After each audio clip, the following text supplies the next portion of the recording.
Most kids resent a dad who's constantly pushing them. Let's go. But not Rick Hoyt. We can do this. For years, Rick has been pushed, pulled, and carried by his dad, and he loves it. Here they come! That's because Rick, a wheelchair quadriplegic since birth, and his father, Dick, together have competed in over 65 marathons. So when you see Dick Hoyt pushing his son around, you're witnessing extraordinary devotion.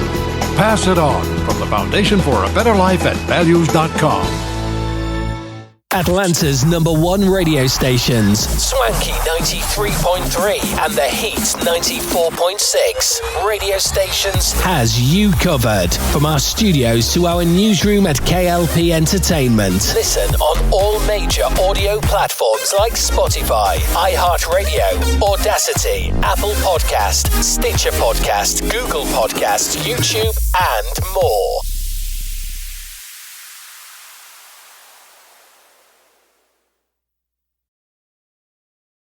A few words for a successful life. Always ask why. Why? Tell the truth all the time. Why? Write thank you notes. Eat right, sleep right, and exercise. If you don't like your job, change it. Why? Be creative every day. Take a fun trip. You don't always have to do things fast. These motivating thoughts from Randy Pausch's last lecture remind each of us to live our dreams. Can I go now? My dog wants to play. Oh yeah, play with your dog. And with your kids. Motivation. Pass it on from the Foundation for a Better Life at values.com.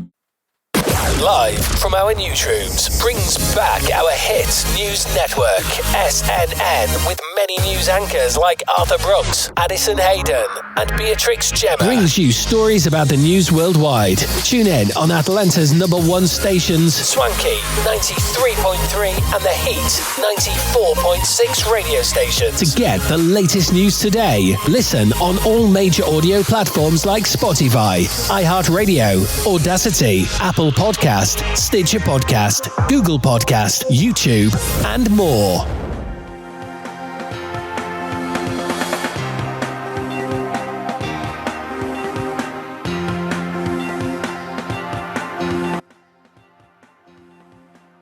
For decades, Silicon Valley anticipated the moment when a new technology would come along and change everything.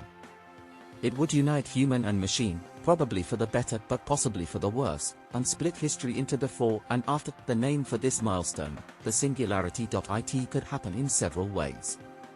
One possibility is that people would add a computer's processing power to their own innate intelligence, becoming supercharged versions of themselves.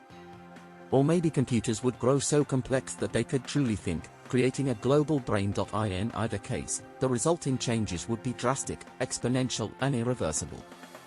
A self-aware superhuman machine could design its own improvements faster than any group of scientists, setting off an explosion in intelligence. Centuries of progress could happen in years or even months.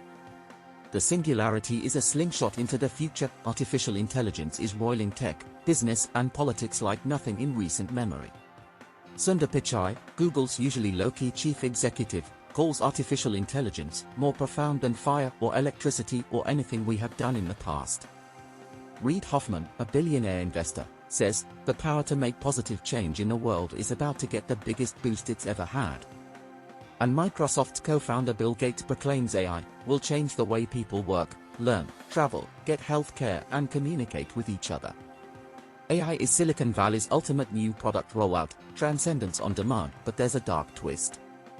It's as if tech companies introduced self-driving cars with the caveat that they could blow up before you got to Walmart. The advent of artificial general intelligence is called the singularity because it is so hard to predict what will happen after that, Elon Musk, who runs Twitter and Tesla, told CNBC last month. He said he thought an age of abundance would result, but there was some chance that it destroys humanity. The biggest cheerleader for AI in the tech community is Sam Altman, chief executive of OpenAI, the startup that prompted the current frenzy with its ChatGPT chatbot. He says AI will be the greatest force for economic empowerment and a lot of people getting rich we have ever seen. But he also says Mr. Musk, critic of AI who also started a company to develop brain-computer interfaces, might be right. Mr. Altman signed an open letter last month released by the Center for AI Safety, a non-profit organization, saying that mitigating the risk of extinction from AI should be a global priority that is right up there with pandemics and nuclear war. Other signatories included Mr. Altman's colleagues from OpenAI and computer scientists from Microsoft and Google. Apocalypse is familiar, even beloved territory for Silicon Valley. A few years ago, it seemed every tech executive had a fully stocked Apocalypse bunker somewhere remote but reachable.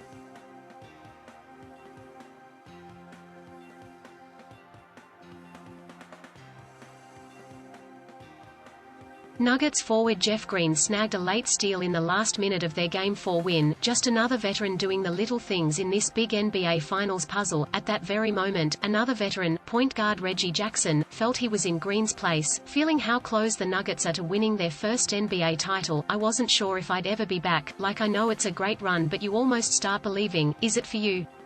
You've been chasing something for so long, it's been eluding you. Is it actually for you? Seeing him, he had a moment, he couldn't move, Jackson told Yahoo Sports on Sunday. I told him, I was living vicariously through you. Myself, DeAndre Jordan, a couple vets, we couldn't say anything for a couple minutes.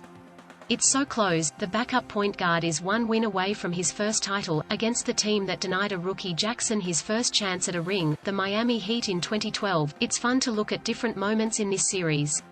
Jackson couldn't have predicted being here, in Denver, let alone the NBA Finals.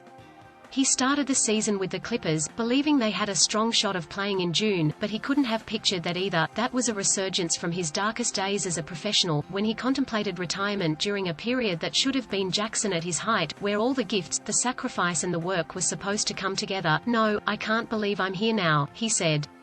Especially after Detroit, I wasn't sure I wanted to play anymore, and then being resurrected in LA, with the Clippers. The build-up there, the fun there. Then being traded, it's coming full circle. Jackson was ready to walk away from it all.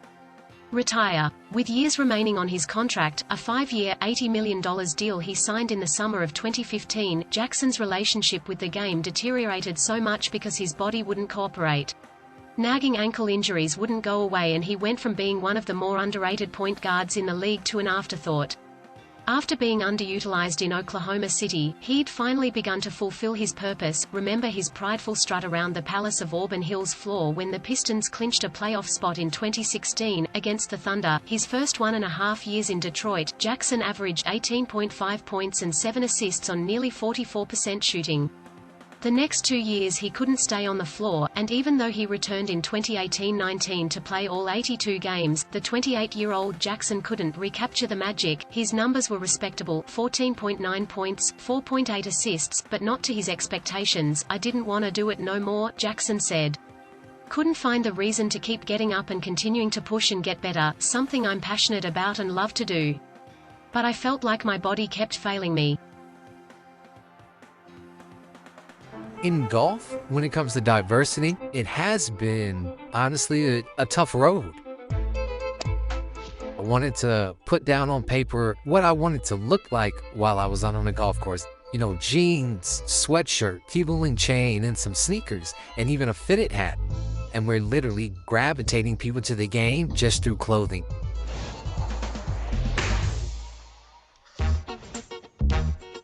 My name is Elijah Janaku, founder of Eastside Golf and also a professional golfer. And I'm Earl Cooper, co-founder and also one of the best young teachers in America. A lot of other golf brands you'll see golf/leisure wear, where ours is golf/streetwear. A lot of times people see our logo and we've been told they see themselves. Taking the club back, chain is swinging one way. You know, it represents that I belong. It represents something I felt golf has been missing for a long time. And now we're growing into a brand that is truly changing golf. We have a wide range of consumers that, you know, go from an age range of 70 years old down to 17 years old, men and women. And we feel like that's just representative of what the game really should be and look like. And a lot of the pieces actually live on and off the golf course. Like, we have boutiques that are interested in the polos, but then also, you know, pro shops.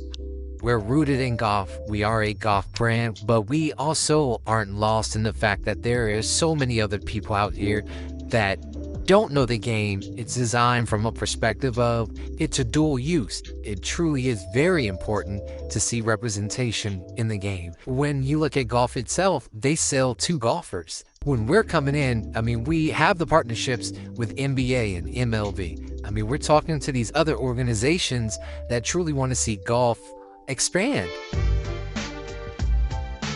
I would say one of the challenges that we've had, since we don't have an apparel background, just as far as the production process, that's something that we had to learn.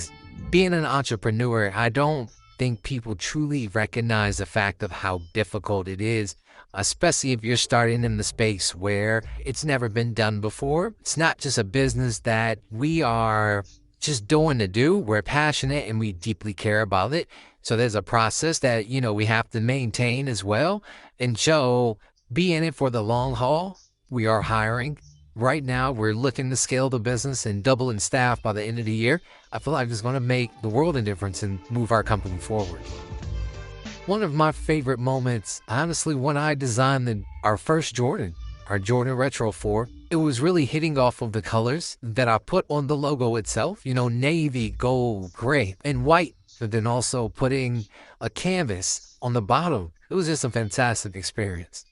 I think also signing our first athlete, Wyatt Worthington, and the moments that we've been able to give back to Morehouse College, our alma mater, being able to go back and doing a collab with Beats by Dre. And these are just moments that for us, we dreamed of.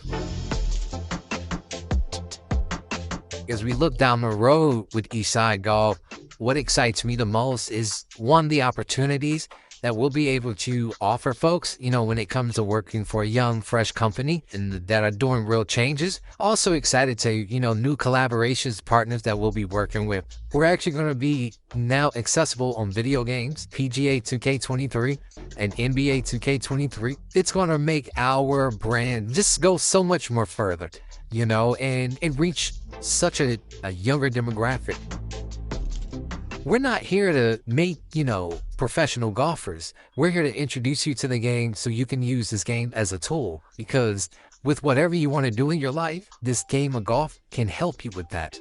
From me, in my own personal experience, I wasn't always comfortable on the golf course. It wasn't something that I immediately loved, but once I saw the opportunities that were out there, I was like, wow. And so that young kid that's watching this, trust and believe that golf can offer you all the things that you may see in other sports, whether it be basketball or football or baseball. You may just not know that they exist, but they definitely do.